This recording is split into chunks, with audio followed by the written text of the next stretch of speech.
В эфире БСТ, передача «Интервью», в студии Тимур Давлетов. Здравствуйте. И сегодня мы поговорим о правилах безопасности, в частности, о пожарной безопасности, так как наступил осенне-зимний период. И у нас сегодня в гостях это Андрей Зайцев, руководитель пресс-службы Главного управления МЧС России по Республике Башкортостан. Товарищ майор, здравия желаю. Здравия желаю. Ну и хотелось бы узнать по статистике, с началом отопительного сезона, да, так скажем, количество пожаров. Как у нас обстоят дела по Уфе, по Республике Башкортостан? Да, начнем с общей статистики, что с начала года в Республике Башкортостан произошло уже почти 6,5 пожаров, 6,5 тысяч пожаров. Из них, вот приведу цифры, 162 человека погибло, из них 12 детей. Ужас. Травмировано 146 человек. Это люди, которые получили травмы на пожаре.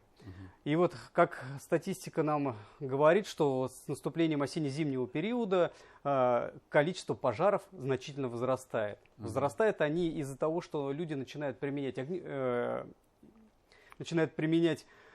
электропроводку неисправную, то есть увеличивается нагрузка на электропроводку. Нагревательные вот эти приборы всевозможные, да? Да, и нагревательные приборы включают, это обогреватели. Буржуйки те же самые наверняка тащат, Да. достают из своих подвалов, Да, сараев. самодельные, которые ни в коем случае нельзя применять, а они вот один из факторов возникновения пожаром является. Андрей, а вообще статистика как у нас из года в год? Вот по сравнению с прошлым годом пожаров меньше стало или наоборот больше, к сожалению? Ну, статистика, она от года в год все-таки скачет у нас. Вот сейчас, на данный момент, у нас количество пожаров уменьшилось. Вот. И с чем это связано? Ну, может быть, с профилактикой также с пожаром. Может быть, и люди, может быть, сознательные, да, более стали. Вот. Ну, мы стараемся вот с помощью вас также и людям рассказываем, как уберечь свое жилье от пожара. Ну вот что касается, кстати, рейдов профилактических, которые и ваши сотрудники в том числе проводят по частным секторам, в частности, это что касаемо Уфы, да. А вот что касается населенных пунктов нашего региона, в других деревнях, это такая же работа тоже проводится с населением? Конечно, профилактика – это значительная работа, мы обязательно ее должны проводить, должны доносить людям о правилах безопасности, что нельзя там, что нужно обратить внимание на какие конкретные вещи, допустим, если у вас розетка опаленная, если у вас провода там висят, или же на электроприборы. Все это рассказывается, показывается. Если есть какие-то нарушения, то наши сотрудники доводят, памятки дают, как устранить. То есть дают какие-то рекомендации, чтобы они устранили эти нарушения. Это их безопасность, это их жизнь.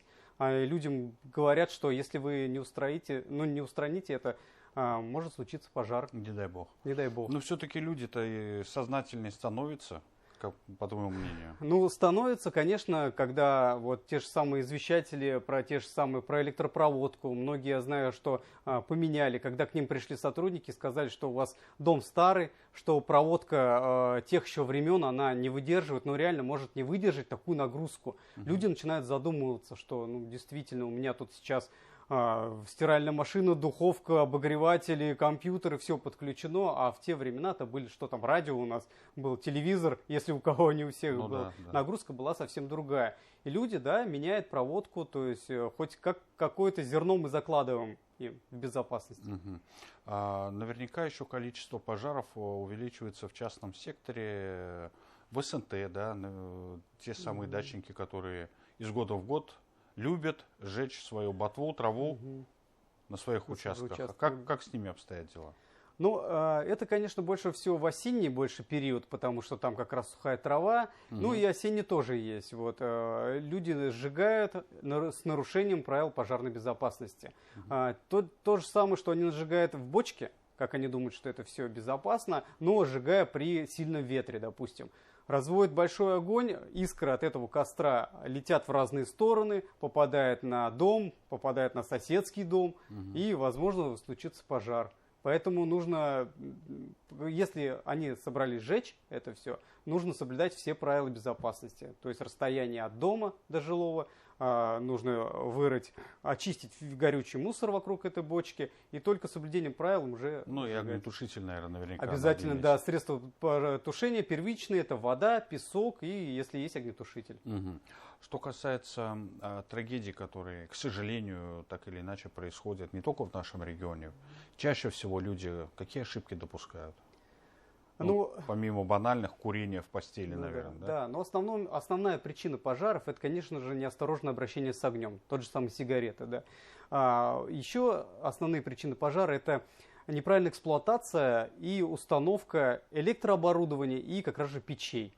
То есть неправильно сделали печь, позвали некомпетентных каких-то строителей, которые... Решили сэкономить. Да, решили сэкономить, печь им построили, в итоге сделали, разожгли, а произошел пожар. То же самое электропроводка. Пришел электрик, который или там сами решили это провести проводку, сделали, и где-то произошло короткое замыкание. И все, случился пожар. Ну, с такими людьми они наверняка где-то стоят на особом контроле.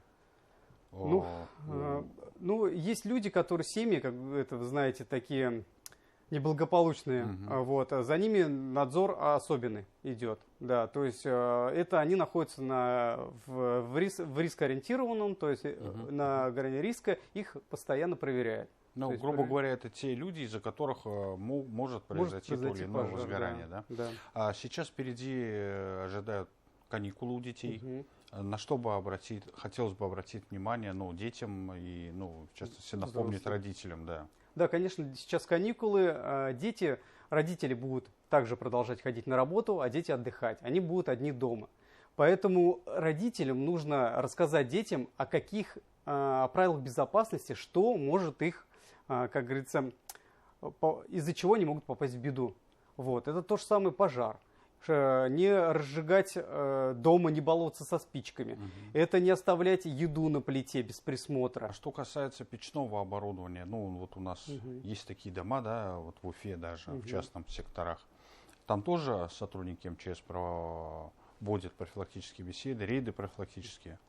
Да, рейды проводятся по таким секторам, это обязательно, особенно как раз в осенне-зимний период, когда печи только начинают готовиться к этому всего. Людям доносят информацию, что обязательно перед этим периодом печь должна быть подготовлена. Прочищена? Да, прочищен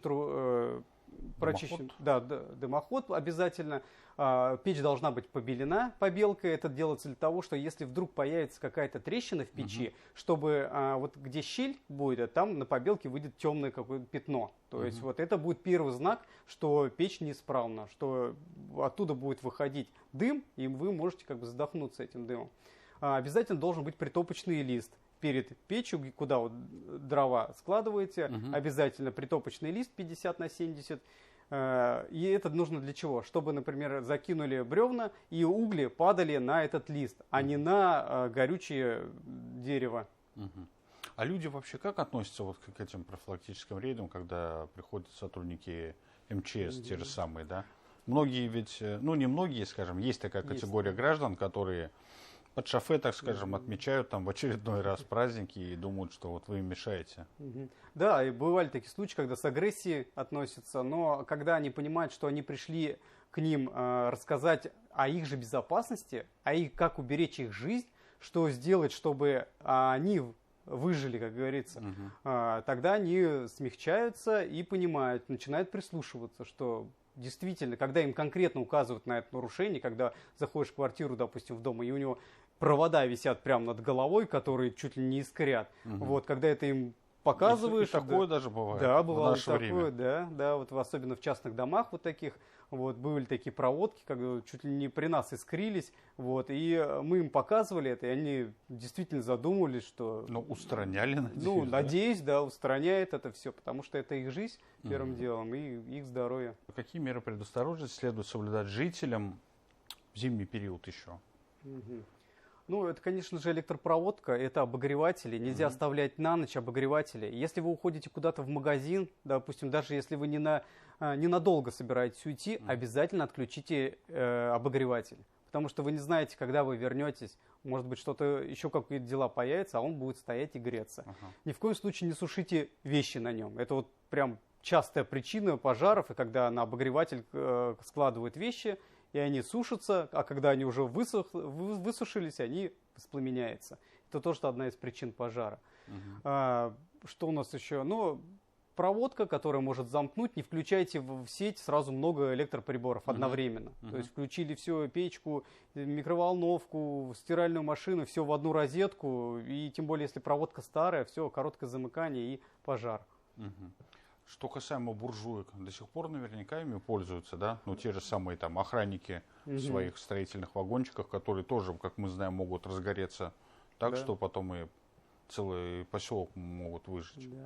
Да, буржуйки используют, но мы опять же призываем жителей, что это запрещено.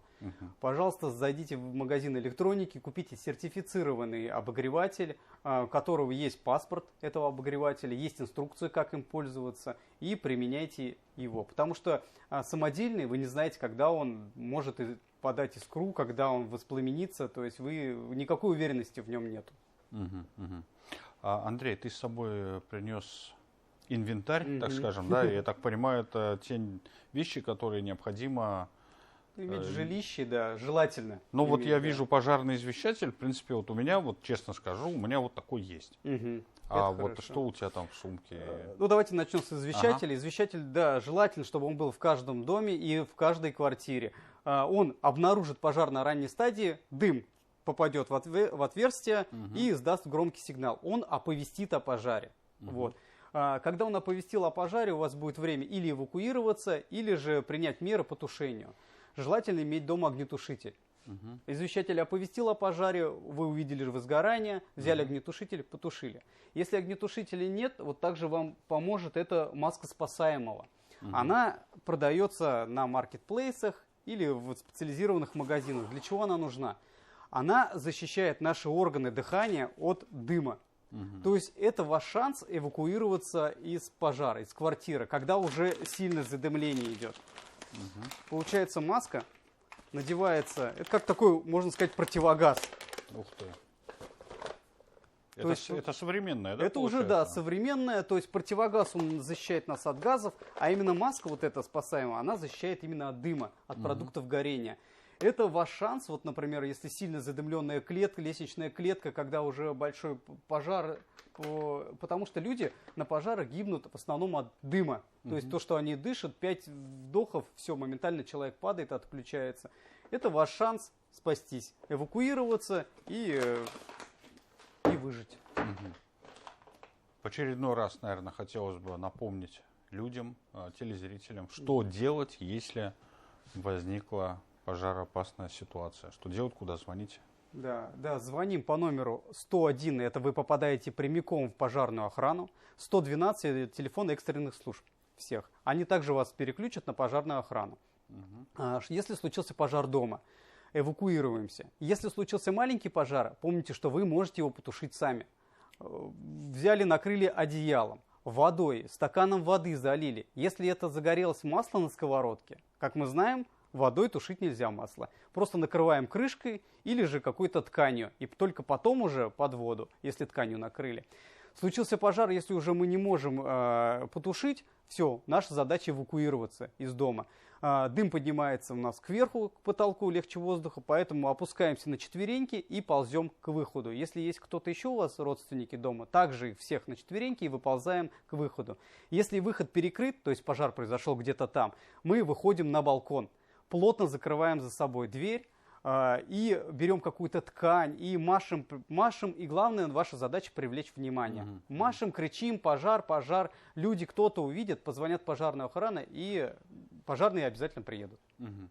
Ну что ж, Андрей, спасибо большое, что нашел время, пришел к нам в студию, ответил на вопросы. Я напомню, что у нас в гостях был Андрей Зайцев, это руководитель пресс-службы Главного управления МЧС России по Республике Башкортостан. Я же с вами прощаюсь, но вы не переключайтесь и оставайтесь на телеканале БСТ.